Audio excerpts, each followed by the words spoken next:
Ana, você tá com áudio sim, tá? Tô Pois te é. ouvindo. Eu vou tentar desligar aqui.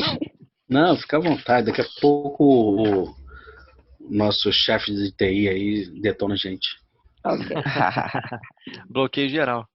É Que uma alegria malvado. isso, né? É uma alegria, né? Dá uma satisfação, né? Ele tem todo o poder. É, exatamente. Vamos orar então, pessoal, pra gente começar? Fechar os nossos olhos, focar os olhos do nosso coração no trono da graça, falar com o nosso Pai. Senhor nosso Deus, o nosso Pai, com alegria, Senhor, que vivemos e estamos experimentando mais um dia. Mais um dia que o Senhor nos dá, mais um dia que temos a oportunidade de experimentar e vivenciar tudo aquilo que o Senhor já criou e tudo aquilo que o Senhor tem a nos dar nesse dia. Mais um dia que o Senhor nos fez e que podemos vivenciar, Senhor, o Teu Espírito, experimentar a Tua presença, glorificar o Teu nome e reconhecer os Teus feitos. Muito obrigado, Pai. Te agradeço por mais um dia. Coloca as nossas vidas diante de Ti. Apresentamos as nossas vidas diante de Ti. Apresentamos nossos corações diante de Ti e as nossas mentes. Apresentamos tudo que somos, tudo aquilo, Senhor, que temos diante de Ti. Para, em primeiro lugar, agradecer, em segundo, colocar diante de Ti para pedir a Tua bênção, pedir a Tua proteção, pedir a Tua guarda, pedir o Teu favor, pedir, Senhor, que Tu intervenhas, ó Deus, em cada detalhe das nossas vidas. Pedir, Senhor, que o Senhor intervenha em cada situação das nossas vidas. Colocamos as nossas vidas por completo diante de Ti. Porque também uma das coisas que temos aprendido nesse período de quarentena, de isolamento, nesse período da história que estamos vivendo, é que somos completamente, totalmente dependentes do Senhor. Dependentes da Tua proteção, dependentes, Senhor, das Tuas salvaguardas, dependentes, ó Deus, dos Teus suprimentos, dependentes, Senhor, do Teu amor, do Teu consolo, dependentes, ó Deus, do Teu favor. Então, Senhor, em nome de Jesus, pedimos essa Tua intervenção na nossa vida e na nossa família. E também, Senhor, nesses momentos que vamos compartilhar aqui juntos. Que o Teu Espírito Santo fale as nossas vidas, que a Tua semente hoje seja lançada encontre terra fértil, para a glória e louvor do Teu nome. Quero colocar diante de Ti também, nesse dia que celebramos o Dia das Mães, cada mãe, Senhor. Cada, Senhor, coração materno, Senhor, que estarmos juntos aqui, para te pedir a Tua bênção, o Teu favor sobre cada uma dessas mães. Aquelas, ó Deus, que estão ou que vivenciarão nesse dia a presença do filho próximo, ou aqueles, ó Deus, que virão de maneira virtual. Pai, em nome de Jesus, eu quero te pedir que teu abraço, o teu consolo, Senhor, o teu favor seja cada uma delas. E aquelas, ó Deus, que já tiveram, Senhor, a triste experiência de perderam algum ente querido, Senhor, algum filho, que em nome de Jesus o teu conforto também chegue até elas. O teu abraço chegue até elas, o teu amor chegue até elas, para que nesse dia, Senhor, elas possam experimentar a tua presença, Senhor, a tua graça e o teu amor. Eu te peço isso em nome de Jesus e desde já te agradeço por tudo aquilo que o Senhor há de fazer para a glória do teu nome. Amém. Amém. Amém. Amém. E aí, pessoal, teve vocês viram alguma coisa essa semana? Tem algum comentário a respeito da aula passada que vocês queiram fazer? Ou quer deixar para o final? Como sempre, se não tiver ninguém, a gente vai dar prosseguimento. Bom dia, pode dar prosseguimento por mim. Oi? Alguém falou alguma coisa aí? Eu, Fábio. Fala aí, meu querido. Bom dia. Bom dia. Não, por mim pode dar prosseguimento. Só isso. Ah, show. Tá tudo bem aí? Tranquilo. Bom. Então, André, vamos fechar todo mundo então? Aí a gente faz aqueles mini esquemas da semana passada. Se alguém puder me avisar quando for 10 horas, que eu tô sem celular aqui, tá com a minha mãe, e me avisar, porque o slide que eu tenho aqui não me inabilita do horário. Beleza. Só pra gente ter aquele bate-papo no final, tá? Pode deixar, Léo. Então, pessoal, fazendo um breve retrospectiva de semana passada, só para a gente relembrar da onde nós paramos semana passada, nós vimos que a definição de arrependimento, nós tentamos explicar o que é arrependimento. E aí a gente viu que arrependimento é muito mais do que uma emoção. Tem a emoção, o sentimento do erro. Eu pequei contra Deus. Eu encaro esse pecado e aí eu começo a ter diante de mim uma tristeza por ter cometido o ato. É aquela pergunta: por que eu fiz isso? Por que eu cometi isso? E aí vem aquela angústia, aquela aflição. Muitos sentem uma angústia, uma aflição. Vimos que arrependimento tem isso. Só que arrependimento não para aí. Não fica apenas no sentimento do reconhecimento do pecado. Arrependimento, além do sentimento e da emoção, que é legítima, também tem a segunda parte, que é a tomada de uma decisão, que é mudar a rota, que é mudar o padrão de vida, que é mudar o estilo de vida. Ou seja, eu cometi aquele ato, eu realmente reconheci o peso desse ato, por isso eu me angustio, por isso eu fico triste, mas eu tomo a decisão de não mais cometê-lo. Eu faço uma escolha na minha vida de uma mudança de rota para que as circunstâncias não me levem a cometer tal ato novamente. Então, arrependimento é uma emoção, é um sentimento, mas também é uma decisão. É uma decisão de mudança. E é uma decisão que começa dentro de mim e depois ela é externalizada. Há uma decisão dentro de mim de não mais cometer tal pecado, de não mais fazer tal coisa diante de Deus. Eu decido internamente e, com o tempo, essa decisão interna produz frutos externos, produz mudanças externas. Então, arrependimento é de dentro para fora. Arrependimento não é de fora para dentro. Eu não começo a mudar as coisas externas sem antes mudar a minha parte interior. Se eu fizer o processo inverso, é muito provável que esse arrependimento não mude os meus padrões de vida, o meu estilo de vida, não mude as minhas escolhas. É muito provável que essa possível decisão de mudar externamente antes do que mudar internamente, ela não como é que eu vou dizer? Ela não é desenvolvida em longo prazo. Porque ela não vem de uma decisão interna. Então, arrependimento é de dentro para fora. Exemplo que a gente pode te dar é a questão de adultério. Ou vários outros. Eu tenho uma prática de adultério, traio a minha esposa. Chega um momento da minha vida que cai a ficha, eu reconheço que isso é um pecado, eu reconheço que isso é um erro, principalmente diante de Deus, mas também com a minha esposa, mas principalmente diante de Deus.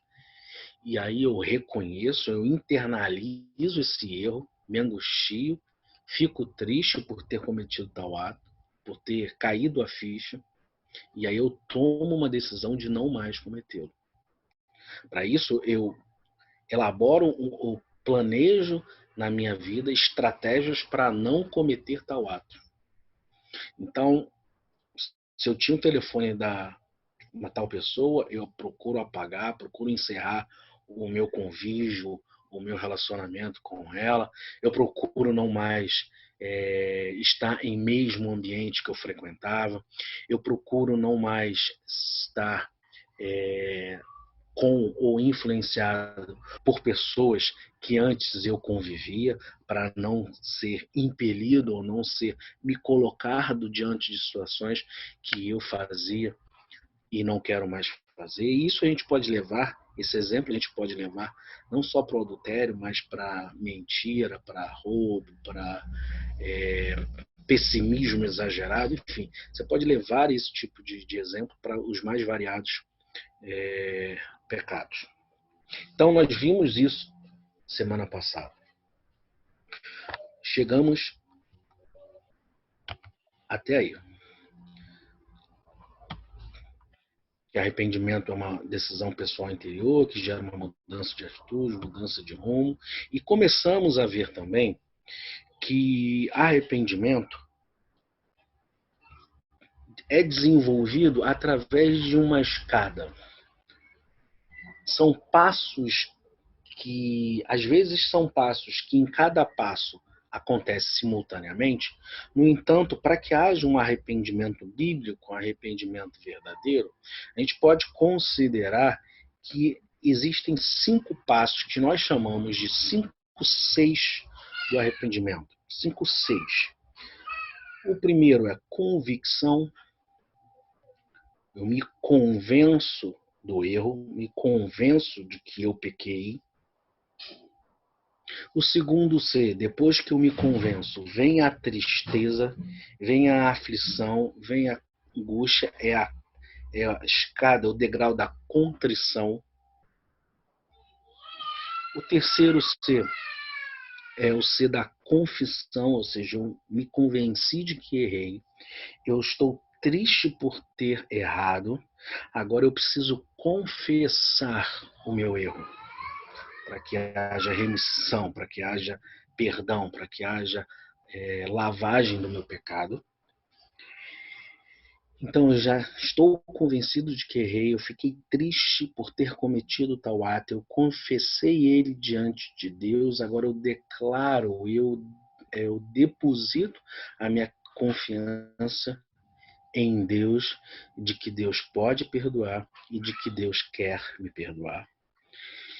E o quinto degrau dessa escada de arrependimento é a conversão. Então eu já me convenci, eu já me entristeci, eu já confessei, eu já depositei a minha confiança, agora eu me converto e mudo os meus hábitos e mudo as minhas atitudes.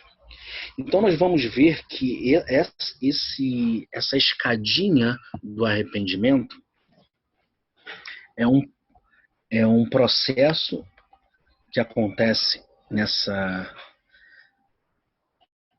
caminhada e que nós vamos ver através do exemplo de Davi, como Davi vivenciou isso através do Salmo 51 e como esse é um processo muito similar daquilo que a gente vivencia.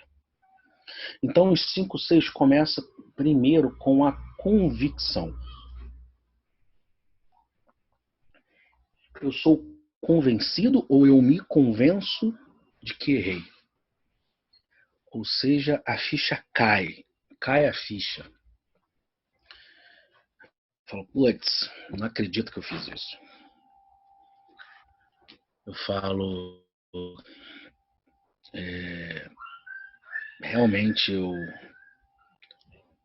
cometi tal ato. É aquele momento onde você se pega e encara a dura realidade de caramba, eu falhei. Eu não acredito que eu fiz isso. É aquele momento onde a ficha cai e você realiza o erro.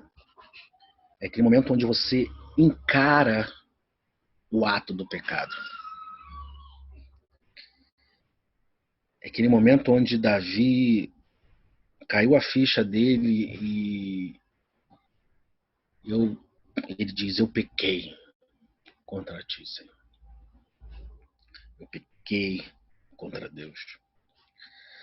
No GR, esse grupo de restauração que a gente tem na igreja, existe um momento onde você, no seu processo de transformação ou de restauração da sua alma, Existe um momento que ele chama de rompimento da insanidade. E o que ele quer dizer com rompimento da insanidade? Insanidade é um processo onde você espera um resultado diferente com mesmas práticas. Então você espera um resultado novo com velhos hábitos, com velhas práticas. E ele nunca vem, porque isso é um ciclo vicioso. É um ciclo do qual você não consegue mudar, porque enquanto você não mudar as velhas práticas, você continua com os mesmos resultados. Um exemplo é um caso de um alcoólatra. Enquanto o alcoólatra não mudar os velhos hábitos, ou de ir no mesmo bar, no mesmo restaurante, ou de ir nos mesmos eventos que os amigos vão, enquanto ele não mudar essas práticas, ele não vai conseguir, ele não vai ter força para mudar o resultado. Então, ele chama de insanidade esse processo de ciclo vicioso onde você aguarda resultados diferentes e novos com velhas práticas. E a forma como você rompe isso é você mudando, encarando em primeiro lugar que você é um pecador que não dá por si mesmo. Você precisa de ajuda. Então a convicção é exatamente isso, é quando você se convence da certeza de que você é um pecador e de que você não está em condições de se apresentar diante de Deus. E Davi diz isso lá no Salmo 51, quem quiser e quem puder abrir, que a gente vai percorrer o Salmo 51 hoje. Davi diz isso lá no verso 1. Davi se convence do seu pecado e ele diz para o Senhor: eu sou pecador. Meu Deus, compadece-te de mim. Segundo a tua benignidade, segundo a multidão das tuas misericórdias, estou lá no verso 1 do Salmo 51. Apaga as minhas transgressões. Lava-me completamente da minha iniquidade. Eu sou um transgressor das tuas leis. Eu sou iníquo. Eu sou um pecador. Verso 2. Lava-me completamente da minha iniquidade e purifica-me do meu pecado. Davi encara o seu pecado. Davi, como diz em Finanças, realiza o seu pecado. Ele encara, caiu a ficha. Esse é o primeiro passo. Convicção. Eu estou convicto do meu erro. Eu fiz.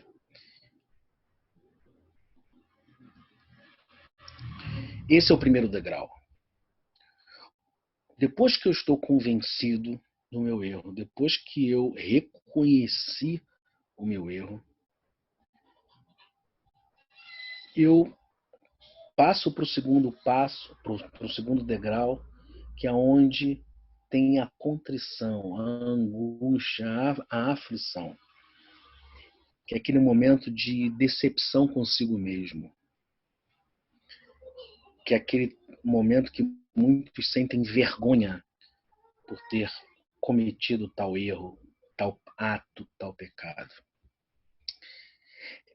É quando você se pergunta por que eu fiz isso. É quando você chega diante de Deus e diz: Deus, como é que eu fui capaz de fazer tal coisa? Onde eu estava com a minha cabeça para tomar tal atitude.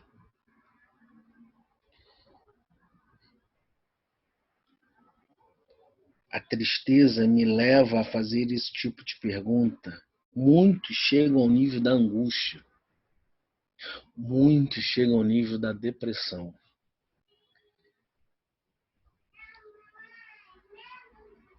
Tristeza por aquilo que fez. Muitos têm até dificuldade porque não conseguem se perdoar por ter feito tal coisa. Davi viveu isso também.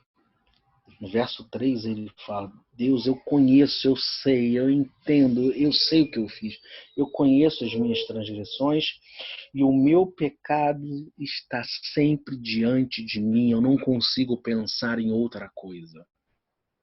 Eu fico remoendo o meu pecado, o meu erro. Eu fico me penalizando muitas vezes pelo meu erro. Se a gente voltar um pouquinho, no Salmo 38, a gente tem uma noção mais exata desse peso. E Davi, com sua maestria nas palavras, ele fala muito bem, ele relata muito bem essa fase, esse degrau. Lá no Salmo 38, verso 4, ele diz assim: pois já se elevam acima da minha cabeça as minhas iniquidades, eles não saem da minha cabeça. Como fardos pesados, elas excedem as minhas forças. O peso é tão grande que eu não tenho força. O peso da culpa é tão grande que eu não tenho força. Tornam-se infectas e purulentas as minhas chagas por causa da minha loucura, por aquilo que eu fiz, eu estou começando a adoecer. Eu sinto-me encurvado e sobremodo abatido, ando de luto o dia todo, não quero nem levantar. Eu não consigo nem ver luz no final do túnel, eu não consigo, o céu está cinza. Ardem-se os lombos e não há parte sã na minha carne. Estou aflito e muito quebrantado. Dou gemidos por efeito do desassossego do meu coração. Há um desassossego, não há paz no meu coração por aquilo que eu fiz.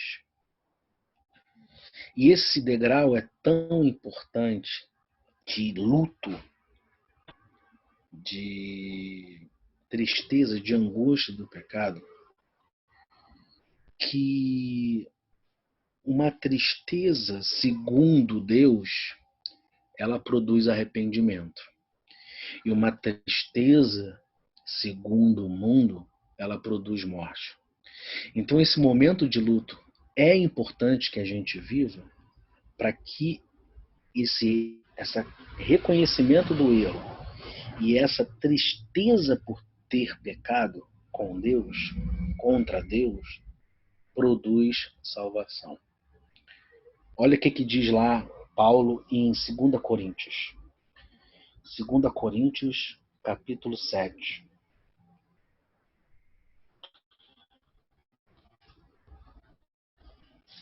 Se você puder ir comigo. 2 Coríntios, capítulo 7, versos 10 e 12. Onde Paulo fala desse momento da angústia, da tristeza, desse segundo degrau, contrição.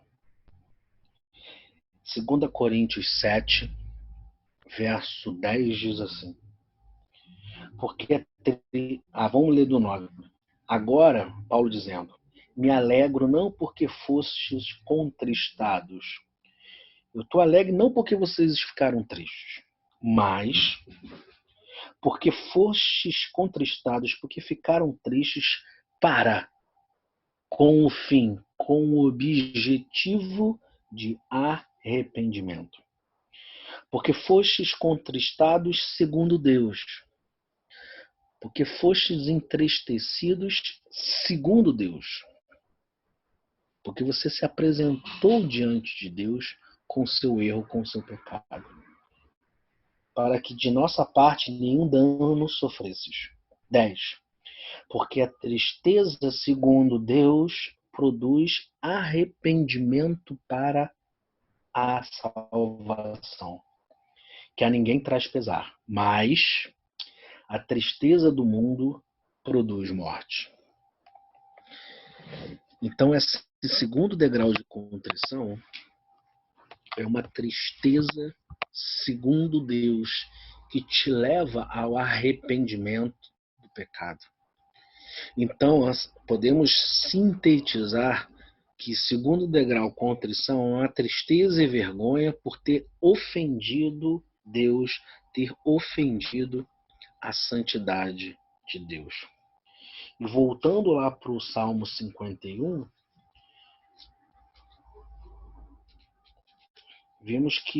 podemos ver que Davi também passa por esse momento de tristeza.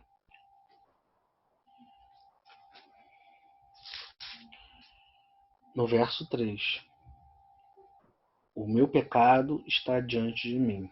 Eu conheço as minhas transgressões e eu tenho vergonha diante delas. Então, a escadinha do arrependimento tem o reconhecimento do erro.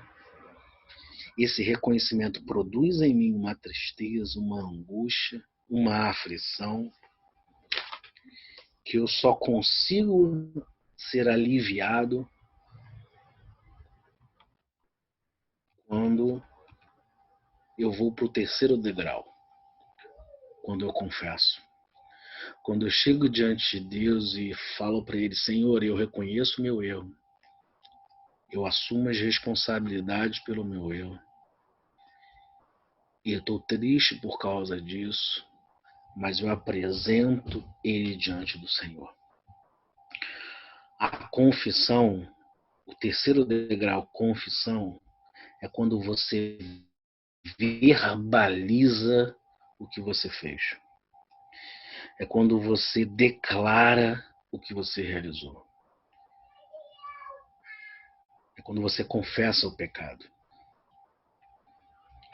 Confissão, desculpe a palavra, é quando você vomita o ato, vomita o que você fez. Quando você bota para fora. Quando você joga tudo que estava dentro de você para fora diante de Deus. E quando você joga fora, inclusive com as emoções, com os sentimentos do momento do ato. Quando você chega diante de Deus e diz, Senhor, eu fiz isso, e fiz isso porque estava com raiva, porque eu estava irado. Senhor, eu fiz isso porque eu queria fazer, estava envolvido emocionalmente, eu quis fazer. Senhor, eu fiz isso e fiz isso. Quando você declara diante de Deus o que você fez, aguardando que Deus tenha misericórdia de você, mas você confessa, é uma ação sua, é um posicionamento seu, é uma decisão sua, é uma escolha sua. Isso é tão importante que em 1 João fala a respeito da confissão. 1 de João, capítulo 1.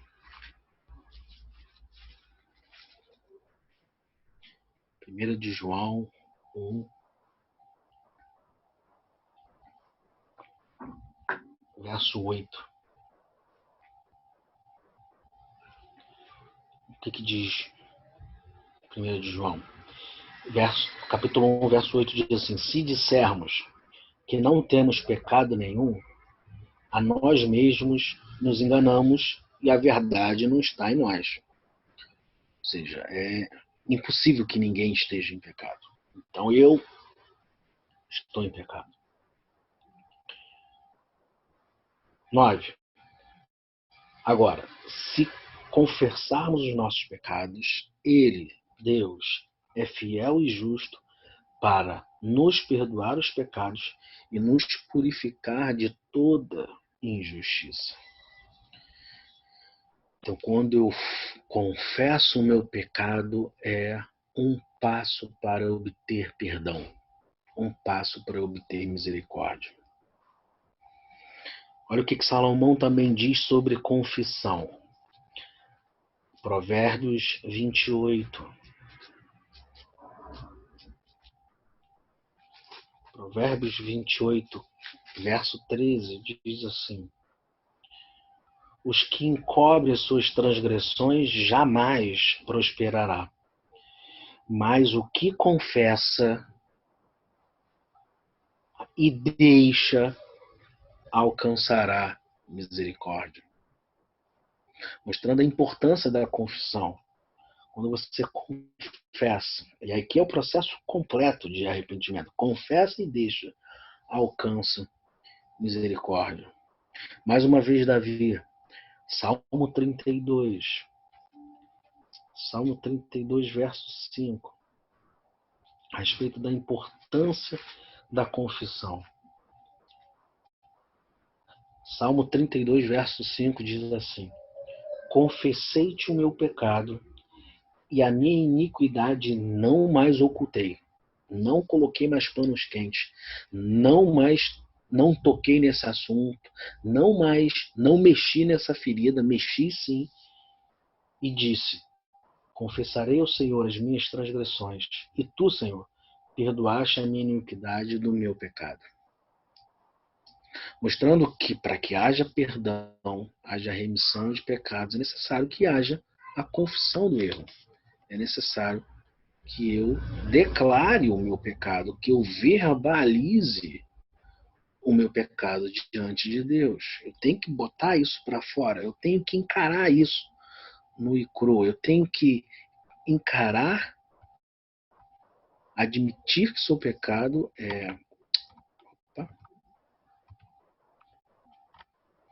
admitir que sou pecador e assumir as responsabilidades do meu erro, do meu pecado. E dentro da confissão, nós precisamos ter dois cuidados. Quando eu for confessar, quando eu for me confessar diante de Deus, eu preciso ter cuidado para não cometer dois equívocos, dois erros. O primeiro equívoco que eu tenho que me atentar quando eu for me confessar é não tentar justificar o meu pecado. Não tentar justificar o que eu fiz. Não tentar convencer Deus do meu erro. Não tentar convencer Deus de que eu errei e não tinha como não errar. Não tentar explicar a Deus o porquê que eu fiz. Deus já sabe. Deus conhece a mim e a você muito mais do que nós mesmos. Deus vai lá no profundo do nosso interior, Ele discerne as nossas intenções. Então Ele sabe melhor do que eu ou do que você por que você cometeu o pecado, por que você fez tal coisa. Então Ele não precisa entender, Ele não precisa ser convencido por você. Simplesmente falar como Davi falou lá no Salmo 51, no verso 4. Vamos voltar lá para o Salmo 51. O que Davi disse?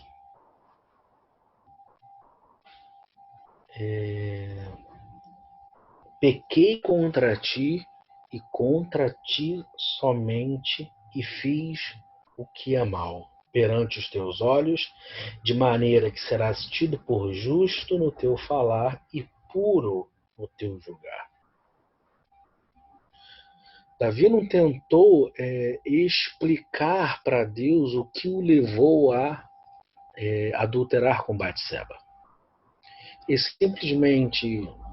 Ele não tentou explicar a Deus que ele estava lá na varanda ou na sacada do palácio e ela estava tomando banho de janela aberta e por isso ele foi seduzido.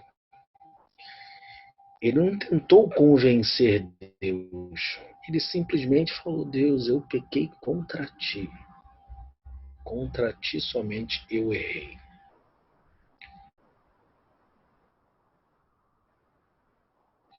Então, devemos, nessa parte de confissão, ter cuidado com essa parte de justificar o erro. E além de, na confissão, a gente evitar de justificar, nós também temos que não transferir a responsabilidade dos nossos erros, do nosso pecado. falar como Davi falou: eu sou responsável, eu pequei, fui eu que fiz. Não fazer como Adão fez com Eva, quando Adão disse para Deus: a mulher que tu me destes que me deu a fruta. Ou seja, ela é responsável, ela é a culpada. Não. Eu tenho o poder de decidir, de escolher entre pecar ou não. Então, se eu tenho esse poder de decidir, eu sou o responsável. Então, a confissão é importante, muito importante, porque além de botar para fora, você jogar, tirar o peso, é um passo importante para você obter misericórdia, obter perdão. E aí a gente tem que ter esse cuidado de não justificar o ato e não transferir responsabilidade. Então nesse processo, nessa escada do arrependimento, eu reconheci o meu pecado, eu me entristeci com o pecado, eu confessei o meu pecado diante de Deus, porque eu acredito, porque eu creio, porque eu tenho confiança que Deus pode e quer me perdoar. Eu confio, então, é o quarto degrau, eu tenho confiança em Deus, na graça e no perdão de Deus, que Deus pode me perdoar. Então eu tenho uma confiança nas misericórdias do Senhor. Eu tenho uma confiança nas misericórdias de Deus.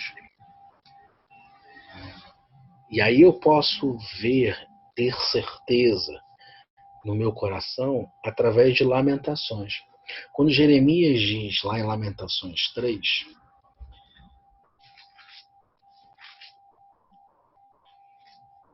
capítulo 3, verso 22, ele diz, Jeremias: as misericórdias do Senhor são a causa de não sermos consumidos, porque as suas misericórdias não têm fim e renovam-se a cada manhã. Então as misericórdias de Deus, elas são infinitas. Elas não têm fim. Então Deus pode me perdoar? Sim. Hebreus 4:16 também diz isso. Olha o que diz lá em Hebreus 4, capítulo 4, verso 16.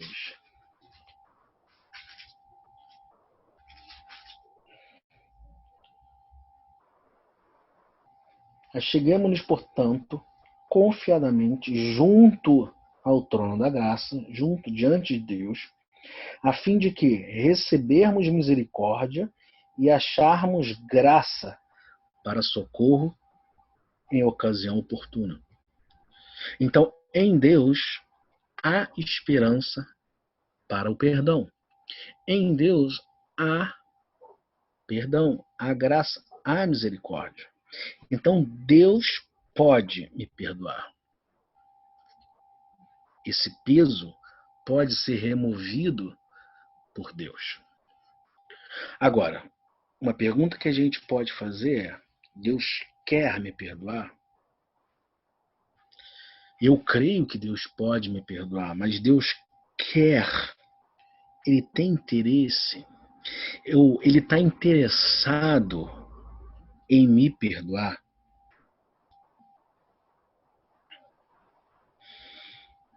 E aí a gente vai lá para Salmo 86.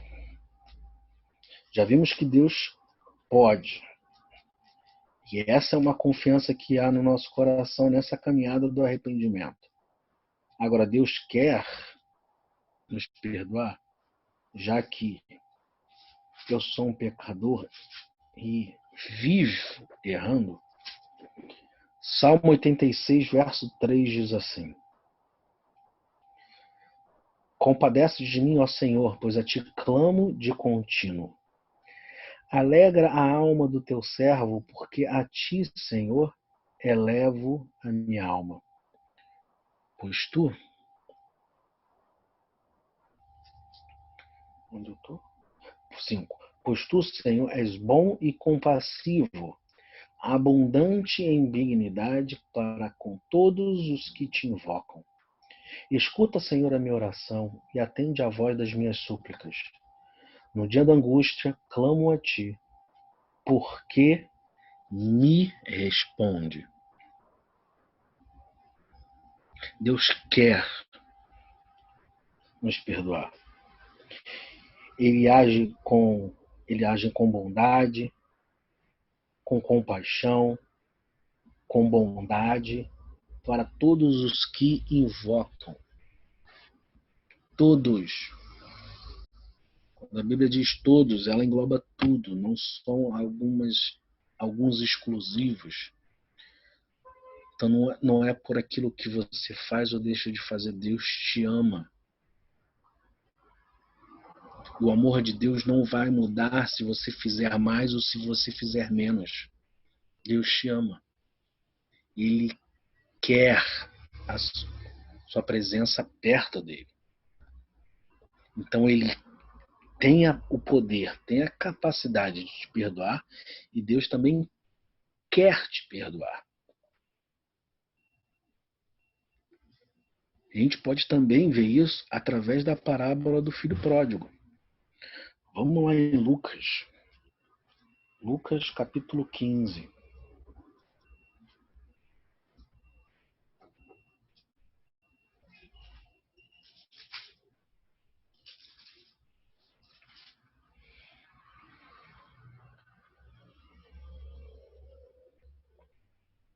Lucas capítulo 15 fala da parábola do filho pródigo. Só para a gente relembrar, eu vou ler. Que horas são aí, André, por favor? Só uma noção de tempo. 8 para as 10, Léo. Oi? 8 para as 10. Valeu, obrigado. Então, na parábola do filho pródigo, vamos ler lá do 11. Então, continuou o homem. Certo homem tinha 2 filhos.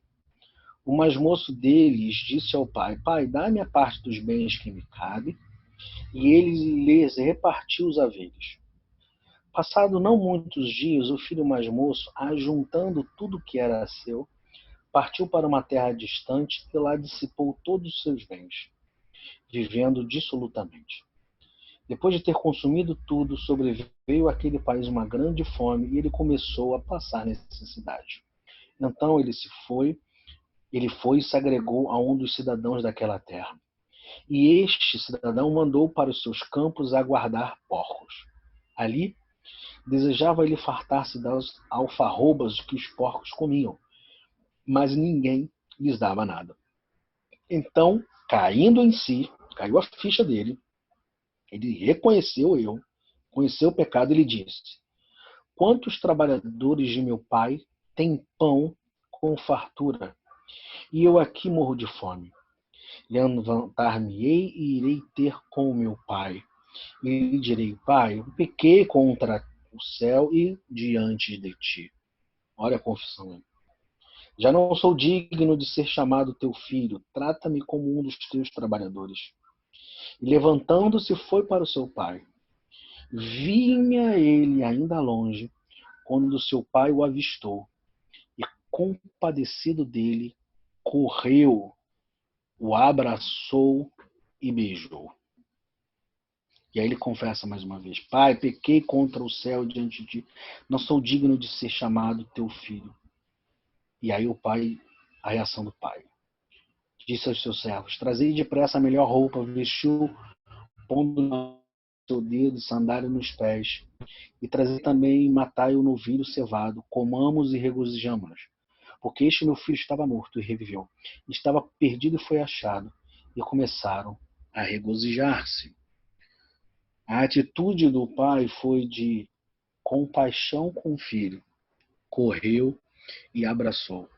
O pai não se importou ou não deu tanta importância para o erro, para o pecado do filho. Mas na medida em que o filho se aproximou e confessou o seu erro, ele o perdoou. Essa é uma parábola que mostra como Deus age conosco também. Então Deus pode nos perdoar e Deus quer nos perdoar, independente do teu pecado, independente da nossa dimensão de peso, nós dermos ao nosso pecado é grande demais. Se nem eu me perdoo, como é que Deus vai me perdoar? Ou independente se você pratica aquele pecado várias vezes, você é preso àquele determinado ato, àquele determinado pecado, Deus sempre está disposto a te perdoar. Deus sempre quer te perdoar. Então, o quarto degrau é uma confiança em Deus, que Deus pode e que Deus quer me perdoar. Então, eu já reconheci o meu pecado, eu já me entristeci com o meu pecado, caiu a ficha, eu reconheci o meu pecado, eu já confessei o meu pecado, em confiança em Deus, de que Ele quer e pode me perdoar. E agora eu vou para o quinto degrau. Antes do quinto degrau, vamos ver como é que Davi passou por esse processo de confiança. Esse degrau de confiança lá no Salmo 51. Davi também reconheceu que Deus poderia e queria perdoá-lo. Então, no Salmo 51, verso 6, diz assim: Eis que te compraze na verdade, no íntimo e no recôndito, me fazes conhecer a sabedoria. Purifica-me com esopo e ficarei limpo. Lava-me e ficarei mais alvo que a neve. Faze-me ouvir júbilo e alegria, para que exultem os ossos que esmagaste. E esconde o rosto dos meus pecados e apaga todas as minhas iniquidades. Cria em mim, ó Deus, um coração puro e renova dentro de mim um espírito inabalável. Não me expulses da tua presença, nem me retires o teu Santo Espírito. Restitui-me a alegria da tua salvação e sustenta-me como um espírito voluntário. Então, Davi depositando a sua confiança que Deus poderia perdoar, que Deus queria perdoar. Então, ele pediu: Senhor, não me expulse da tua presença, não me retire o teu Espírito Santo. Assim, constrói dentro de mim um coração puro, eu confio em ti, eu acredito em ti. E a partir daí ele estará apto a fazer uma ruptura na sua vida, a decidir mudar, que é o quinto degrau, a conversão, que é uma mudança de rota, é uma mudança de vida, é você produzir frutos de arrependimento. São os resultados começam a se mostrar, as atitudes externas começam a se mostrar na sua vida. Atos 3,17, na pregação de Pedro, Pedro diz, deixa eu ir lá, Atos 3,19, desculpa. Atos 3,19, Pedro diz assim: Arrependei-vos, pois, e convertei-vos, para serem cancelados os vossos pecados. Converta-se, faça uma mudança na sua vida. Faça uma decisão de mudar de maneira voluntária os seus hábitos e adotar novas práticas, uma novidade de vida, novos padrões de vida.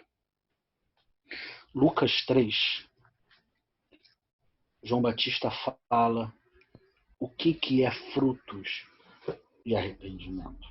E ele exemplifica isso para algumas categorias de pessoas. Léo, só Lucas pra avisar, 3. 10 horas. Oi. Show, obrigado. Nada?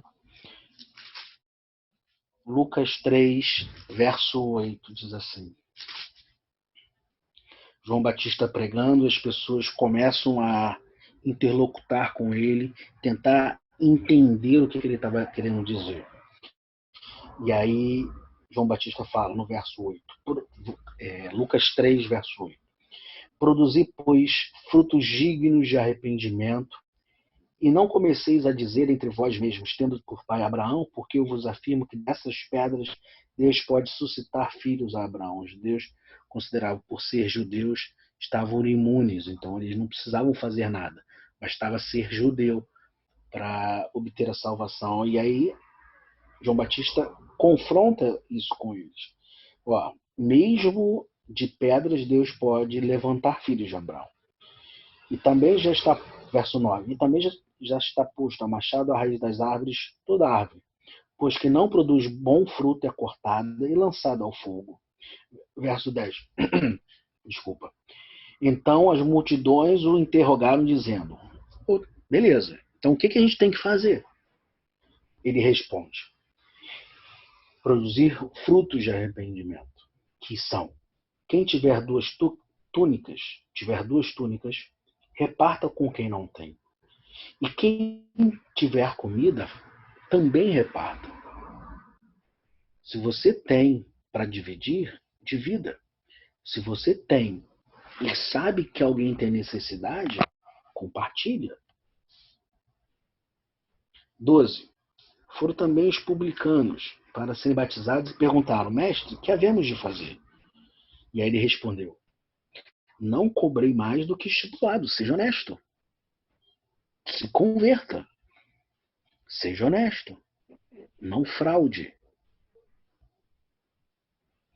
14. E os soldados também lhe perguntaram: o que faremos?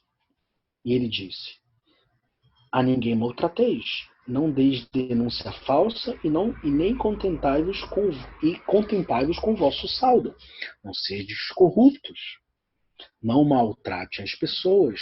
Trate as pessoas de forma digna e honesta. Seja brando. Não minta, não dê falsa, não deis denúncia falsa. Ou seja, produz frutos de arrependimento, novidade de vida. Então é uma mudança de estilo de vida, é uma mudança de padrão de vida, é produzir frutos de arrependimento, mudança de rota. E Davi experimentou isso novamente lá no Salmo 51.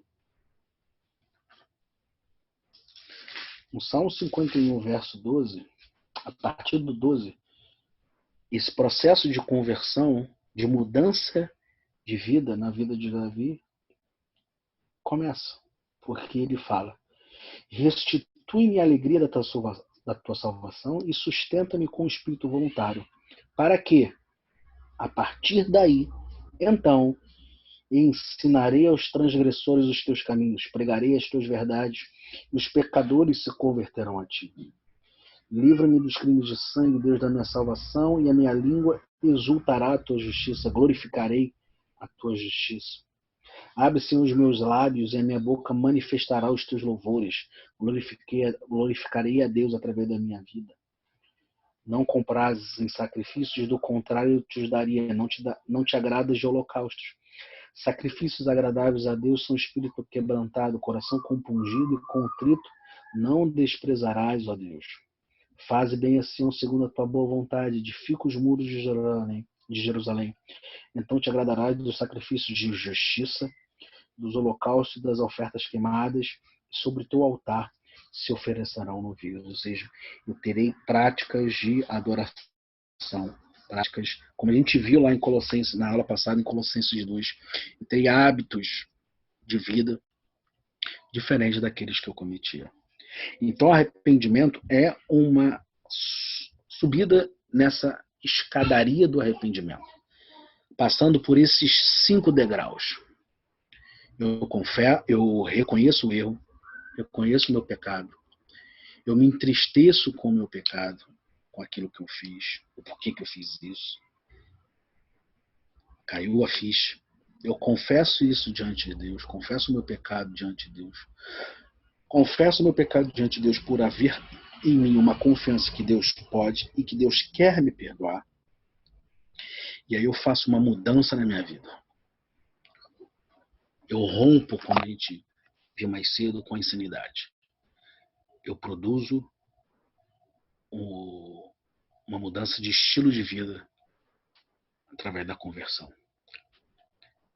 Então, o arrependimento bíblico que nós entendemos é esses processos, essas etapas, esses degraus podem ser simultâneos, mas é vivenciado na nossa vida para que esse arrependimento seja verdadeiro. E aí eu queria, já que já está na hora, vamos conversar um pouquinho sobre isso que a gente falou. Pode liberar o áudio aí, André, por favor? Se alguém quiser